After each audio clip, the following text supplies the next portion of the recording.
Hello and welcome to ETRealty special series of Urban Visionaries, where we delve into the world of real estate and connected industries, where we're talking to the leading experts about the latest trends, challenges, and opportunities that shape the real estate industry. For this episode, we have with us Dikshu Kukreja, Principal Architect, CP Kukreja Architects. Thank you for joining us, Mr. Dikshu. Dikshu brings a wealth of experience and insight into the architecture industry. Thank you for joining us, Mr. Dikshu. Pleasure. Post-COVID, there has been stark difference in the designs, in the building designs that have come up. Builders have started designing the projects differently. Even the individual homes that are being developed, that are being constructed, have seen different changes.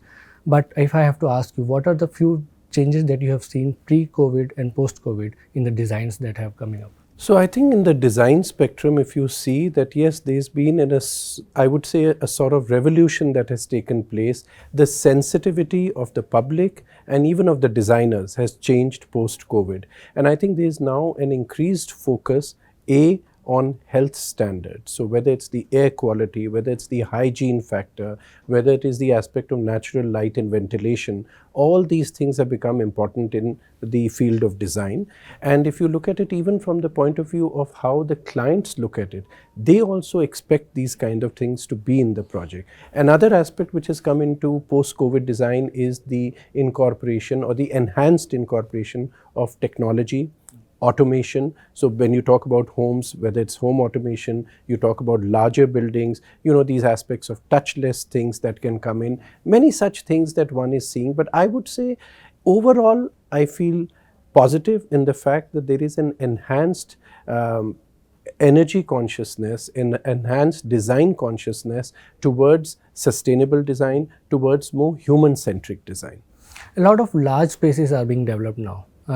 Most of the projects that are coming up are in the luxury segment from the builder's perspective. Even the independent homes, people are designing their spaces so as to give more space because of the work from home, they are looking for space for their office, they are looking for a larger home, or they are looking for a larger bathroom, etc.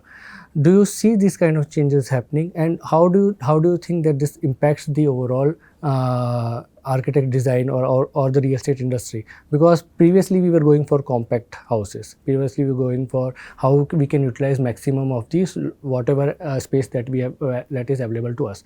Now that this has a certain change that has happened. What do you think of that? Since human civilization has been there, the need or the yearning for living in larger spaces has always been there. But today, what has actually started happening post-COVID, if we speak, it is more about the flexibility of design which has become important. And I know this work from home concept has been really been talked about post-COVID. It was literally like a big phenomena. As you might have noticed, already it's beginning to dilute. So I don't think that that's a phenomena which is the most governing factor as far as designing is concerned. I've never believed that also. The idea is that how can you optimize space? How can you use it in a more flexible manner?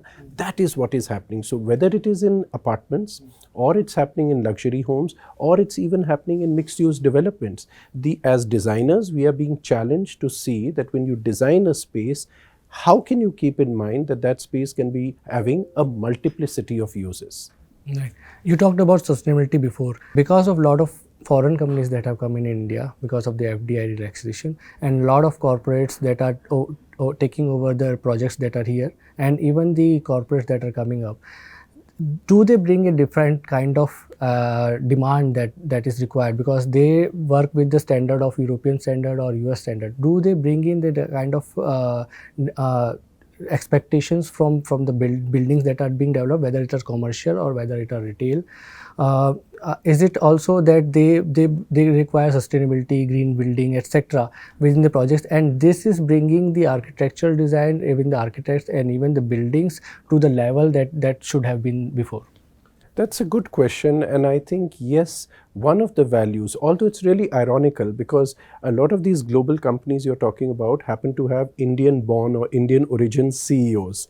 But certainly when we Indians go abroad, we imbibe another level of quality consciousness. And what I see with these foreign companies coming into India is the emphasis on human-centric design. So whether it is human comfort, whether it is human safety, all these aspects are very important when you look at multinationals, when they look at whether it's office space designing or any other kind of use of buildings that they look at. And as a result, the trickle-down effect that happens, be it in the private sector where developers are creating build-to-suit or leasable spaces, or even in the government, one is seeing that, for example, I must share this with you, we designed the Secretariat of Madhya Pradesh. Now that's an office building really, and that building has gone on to be selected as the best designed government building in Asia, not just in India. And what did we do special in that? Really, if you ask me in one word to describe our design process, it was about human-centric design. How do you make sure that that government employee who's going to that his work desk day in, day out, how can you make that a more inviting, a more pleasant environment for him to work? Is it more toward the commercial projects as of now in India? And do you think that this should be learned and this should be brought down to the residential sector also, and builders who are designing the projects, integrated townships or even the smaller building projects, they should also bring in this kind of technology and other design aspects to their projects? No, you're right. It, of course, has been primarily in the commercial sector, but I'm also seeing this happening across other sectors. Residential sector is one. In luxury residential developments, you know, sky is the limit. The kind of facilities, amenities that are being provided in developments, in condominium complexes is, you know, no holds barred. One developer competing with the other. Every project is looking at what new product they can offer. So that kind of competitiveness is there, which is great because for the end user, that's what they are looking at. But you'll be surprised to know that it's not just in the office space or in the housing space, but I'm seeing that change also in, let's say, healthcare. Today, if you see the kind of hospitals that are being designed, primarily I would say in the private sector, but also to some extent in the government. In the private sector, hospitals today, when I am asked to design a hospital, the brief given to me, the explanation or the requirement given to me by the client is literally as if you're designing a hotel. You would wonder, is one designing a hotel or a hospital? So healthcare is going through a revolution. Similarly, other building types are also going through a revolution. I would say the way our malls are being designed, Yes, that is becoming more and more facilities and amenities. One shopping mall to the next shopping mall, you will see it would have added some extra facilities to it. So across sectors, I would go as far as saying that even the way we design our industries today, our factories, that is also going through a major revolution, not only from the sustainability angle that it should be GREHA 4-star, 5-star rated or LEED rated building, gold, platinum, but again, the kind of amenities that have to be given. We design industries today and they are very advanced. I can tell you the kind of industries we are designing in India today, they have all kinds of facilities, not just an ATM, but a creche, a little tuck shop, and it goes on, the list goes on. So I think there's this whole trend that is happening, which is, I'm happy to say again, it's all centered around human-centric design. Okay, sustainability is something that has been talked about for last 2-3 years. In 2021, India announced that they want to be net zero by 2070, and that is where they asked the government, asked the construction industry and all the industries to work towards it. And SEBI introduced BRSR core, which made it mandatory for all the companies to bring in their what are the net zero targets that they are doing, the carbon neutrality that they are working on. They have to disclose it as of now. This has made a lot of builders, because of we are talking about real estate industry, a lot of builders, cement companies, etc., to work towards green building. Do you see as an architect that as of now, where we stand, do you think the construction industry is moving in the right direction? We are talking about sustainability, or actually it is being implemented on ground? Do you see this kind of demand from the builders that these projects should be developed and this is what we require? So I'm not going to sound like a pessimist by saying that, you know, it's all talk and no action. But yes, I am also going to be more, in fact, an optimist and say at least there is talk which will be followed by action. So at least now there's a conversation. At least Ankit is asking me about what is the aspect of sustainability that is going around in the real estate industry. That's a good beginning. So in that sense, I think the sensitivity, as long as it's emerging, is going to have a positive result. Right now, have we got there? Certainly not, but it's the beginning. And let's remember that we are at the end of the day a developing nation. The Western world has had the advantage of at least a century, if not more, ahead of us. So they can can take that luxury of transforming things today. We not only have to develop, but we have to develop in a sustainable and responsible manner. So that puts a lot of challenge for us, whether it's the real estate industry or for the government. So I would only give credit to the government to making this now a sensitive issue. And to answer your question briefly, I would just say that yes, the transformation is taking place. The understanding towards sustainability, be it cement sector, steel sector, or for that matter, any building products, they are beginning to become more sensitive to it. But I would say the key lies in the awareness of the end user. If you and I, as an end user, dictate that this is our need, obviously the industry is going to make sure that they meet our needs. So the consumer has to really dictate this, and for that the consumer awareness has to be there. When I talk to builders, always they say that it is difficult to make green buildings because the cost of constructing a green building is high because of the different raw materials that are required, because of certain standard that has to be maintained. When we talk to architects, what would be your take on it? Do you think that designing a conventional project and designing a green building project, do you think a stark difference is there? And when we talk about green buildings, in the long term, they are going to benefit. But this is not something that builders agree to. Why is that? So, no, I don't agree when they say that there's a stark difference in the effort or the finances or the cost that goes into a project. Yes, it might have been true 10 or 15 years ago. Today, things have rapidly changed. You have a plethora of building products and technologies easily accessible, available in the market, which allow the builder to make that selection, which is going to lead the building to be a more environment friendly, or as you're calling it, a green building. Definitely that is there in the market. I don't think that it's such a big challenge, and I don't think it should be any other way. I mean, I think the real estate industry, the builder profession in our country needs to understand that this is one of the morals they have to live by. I would go as far as saying that they should not have any choice on the matter. Why are we making it sound as if it's a big deal for us to do? Don't we all realize that we have a responsibility towards this planet? I mean, we are literally destroying the planet. Yesterday, I read a news where the United Nations, one of the very senior people there, is saying that, in 2 years, things are going to be a disaster. I mean, what are we looking at?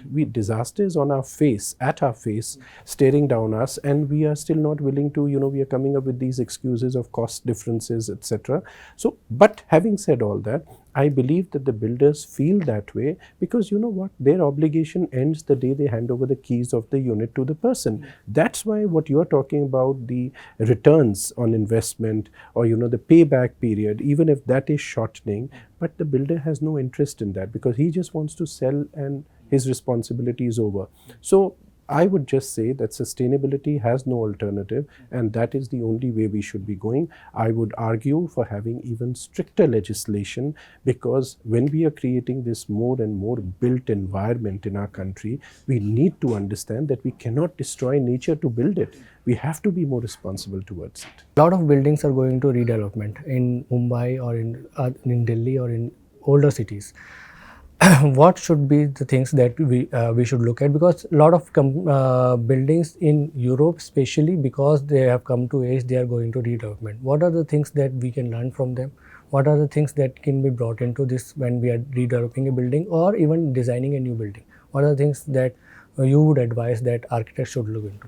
So that's a very good question, Ankit, because it's a very pertinent issue. Redevelopment is today becoming more and more common across Indian cities.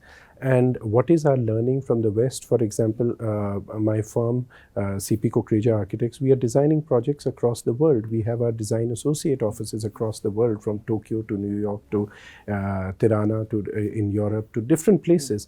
And one of my main learnings about redevelopment is that when you go about pulling down a building or a structure and you want to build something new there, you need to have a scientific analysis of how that is going to impact the community or the locality. By that I mean it is not a simple game or mathematical show of FAR and ground coverage. You have built something which would have, let's say, been a theatre 100 years ago. Today you are saying we are redeveloping and we are making it into a convention center. Now when even the usage changes, even if it changes slightly, one needs to understand what will be the traffic pattern, when will be people coming. Maybe in that earlier usage, people used to come in the evenings, now it will be daytime or vice versa. You need to understand a lot of aspects about what that building is going to do to the community or the locality. And then come the other issues of the technology of how to integrate. Also, another important aspect in redevelopment, which in our country I think needs more attention, is that when you are redeveloping one building, what happens to the structural safety, human safety of the adjoining structures? Also, another aspect I would say is the infrastructure requirements, that maybe what the building was earlier and today, especially in Indian cities, we are redeveloping with additional FAR, so what happens to the road widths, what happens to the green areas, what happens to the water supply, the traffic, again I say that, or electrical requirements, all these need to be seen. Within that same infrastructure provision, how can you build for more people? So you have to be careful about that. Because you have projects in across the world and you're working on these projects, one of the basic questions that generally comes up is India do have tall buildings, but they do not see the mega structures that are being developed in Dubai or that are being developed in London or in other Tokyo, etc. What is it that India can learn from these projects? What is it that we can do? Do you think that it is more of a requirement that we do not require these kind of projects as of now, or is it that we cannot develop it because of the technology or other things that are not available? Or if we want to do it, what would be the top learnings that you would say that you have seen the projects in Albania or Africa or etc.? What are projects learnings that we can bring into the projects that we develop here? So I don't think designing tall buildings in India is not happening because of any reason of not having the technology. Today, India has every technology that you can possibly think in the construction space. Why are we not doing it? I think one aspect that in India we tend to be very sensitive towards is cost, and especially capital cost. So capex always becomes a big deterrent. The second aspect that we feel here is that I think even though land prices, and some would argue against what I'm just going to say, but land prices in Indian cities have increased. Some of these global cities like, let's say, Tokyo, Hong Kong, or New York, they are still exponentially higher. So that could be one reason. The other aspect is that somewhere we still are trying to we are grappling, Indian users are grappling with that aspect that, are buildings safe? Because enough media and friends like you bring out, and rightfully so, you do a good job by telling people when buildings are unsafe, and we know that a lot of urban India is unsafe today. So that also puts a fear factor in people. And then I think there is a lack of full knowledge. Sometimes half knowledge can be a problem. Oh, India has a lot of earthquakes. Fine, but so does San Francisco and Tokyo. How can they maintain it? Technology is available in India also. So I think this is a process, and I think more and more high-rises will come into Indian cities. Now, is that good? That's a matter for another discussion between you and me. Okay, last two questions, two are very different. One is about the master planning. Whenever we see cities like Bangalore, Chennai, there are always flood happening. There are water scarcity. Recently in Bangalore, there is flood in Kolkata. There are road problems. There are other problems that are happening. Whenever we are designing cities, whenever we are planning projects, whenever we are master planning the overall, then there are the illegal colonies that are being regularized by different governments. That has a different reason to it, but because of this regularization, the basic infrastructure, sewage, drainage, etc. is not being provided, or is being provided later on. As an architect or as an urban planner, what would you suggest? What are the reasons behind these kind of things that happen even in the major cities like Bangalore and Chennai? What can we do when we are planning or master planning the cities so that we can avoid these kind of things? Where I said this before to an earlier question that you had, that where there's a will, there's also a way. Of course, my reaction to this is that it is unprofessional, it is unfair, it is not correct to go about doing sporadic political announcements for whatever it might be, whether they call it appeasement politics or what, I don't know, I'm not a political person.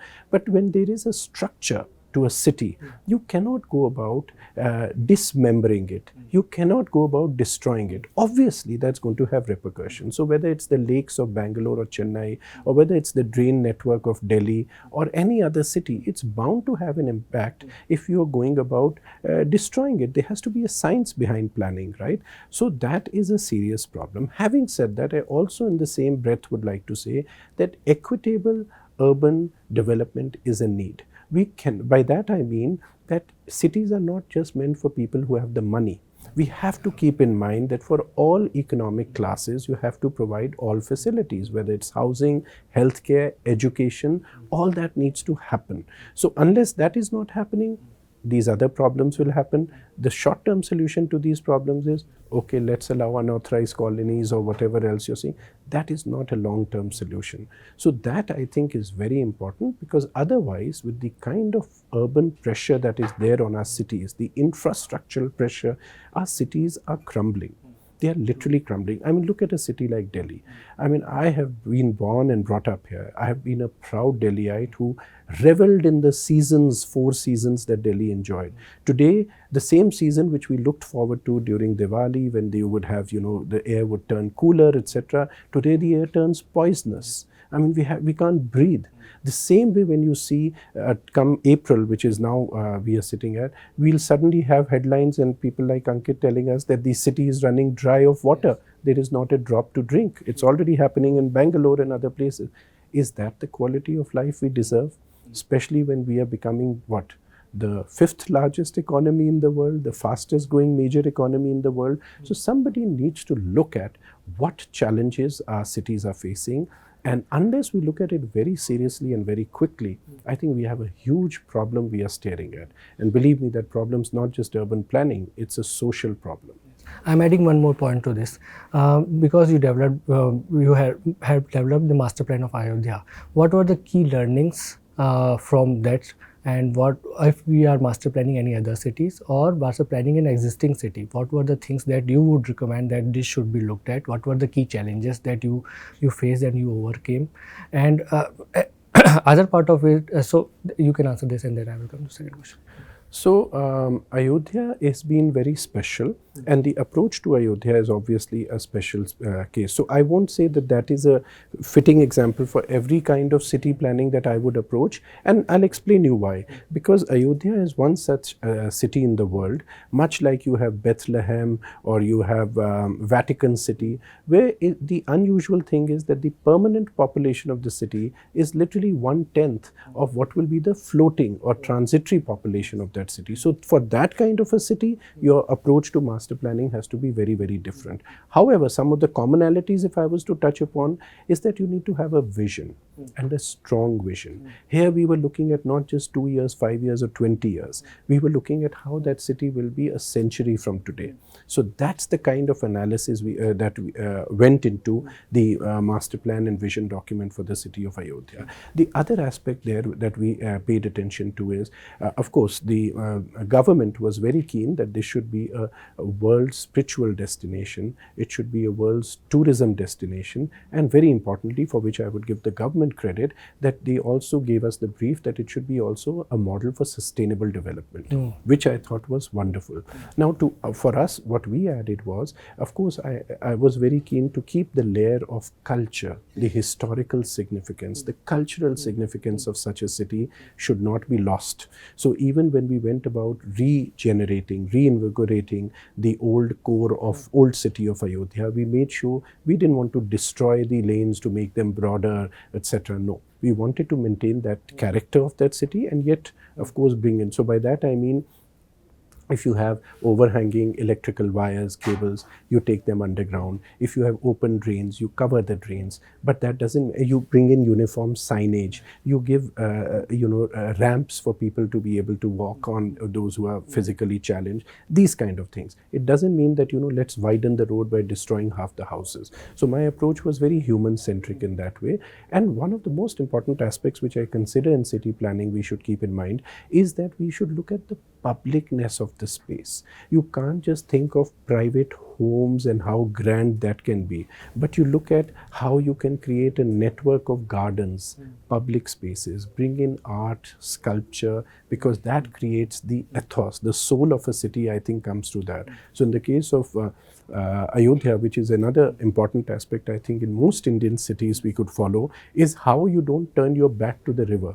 Even in today's newspaper, there is talk about Yamuna River and how it needs to be revived. I've been hearing that ever since I think I was a child, that Yamuna River has, but we've ignored the river. We've turned our back towards it. In the case of Ayodhya, we made the Saryu River the spine of the city. We have suggested riverfront development in such a manner that that will become the most celebrated public space of the city. Okay, because you mentioned character and soul of the city, that was the second question that I wanted to ask is, what all the buildings that have come up now, mostly the commercial and even the residential buildings that are coming up in different part of the country, they generally it is said that they now lack soul, they now lack character, they now lack aesthetic, they now lack that if a project was developed in Lucknow, that Lucknowi feel is not there. It is being developed in Rajasthan, the Rajasthani feel is not there. They are just straight buildings that are designed and planned based on the FAR and etc. As an architect, do you think that architects are responsible for this first? Second, what do you think, why do you think this happened? Why the old buildings that were there, they had certain character, each city had a certain character. Why did we move from that? Was it because of the cost? Was it because of certain other things? And do you think that this can be brought in now, that going forward the buildings that we developed as architects can bring in some kind of character to these buildings? So first of all, I would compliment you as a journalist, because your questions make you sound as if you're an architect yourself. So I must compliment you on this question, because this is also something very close to my heart. I think it is a matter of shame and pity that India, with its rich repository of art and culture and historical significance, I mean, like you are naming one city to another, one region to another, such diversity doesn't exist anywhere on the planet.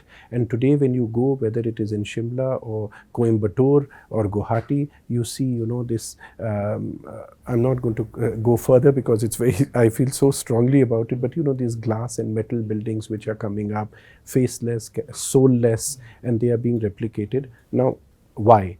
One, I would first accept the blame. As architects, we are trained to be visionaries. We are meant to educate, explain to our clients the importance of one thing over another. And I think somewhere as architects we have, failed short, I would say, in our responsibility, because we are becoming very subservient to our clients. I don't understand why, when we as architects don't question our client enough, why don't we educate our client or tell them something else, rather than just accept their whims and fancies and go about building those whims and fancies. So I certainly don't believe in that. But as an architect, I would take responsibility, at least for not standing up for that, as we all architects should have. Having said that, I would say society also has a certain responsibility to accept, because many of our clients, this world of Pinterest and world of the net, where you see something in Italy or in Bermudas or Ibiza, and you say you want to build the same thing here, and then developers wanting to cash in onto those kind of sentiments or fancies of the people. You have so many of these orange counties and this county and that greens and green parks and this and that coming up in our country. Why? Why are builders trying to ape? We are saying we have created a little Singapore, or we've created a little California in India. Why? Why can't we just say we are creating another Jaisalmer or a Jodhpur or a Jaipur? So I think there is a responsibility all of us need to accept for having failed in celebrating our own culture. And I think you asked me that, is there any corrective action? I think certainly we can take a corrective. It's never too late. India still has a lot of built environment to create. But we need to understand that we as architects need to educate and explain to our client the virtues of what Indian architecture has been and what we can create with our own value system. And similarly, I would say people who are home buyers or users, or those who are wanting a slice of the built environment, need to understand that, we in India should also celebrate what we are proud of and what we have achieved. Why do we have to look at the West and think that only they know better? What is good in California, let it be in California. What is good in India, we can discover for ourselves. Well, it was great hearing your views. Thank you for joining us and keep watching ETRealty.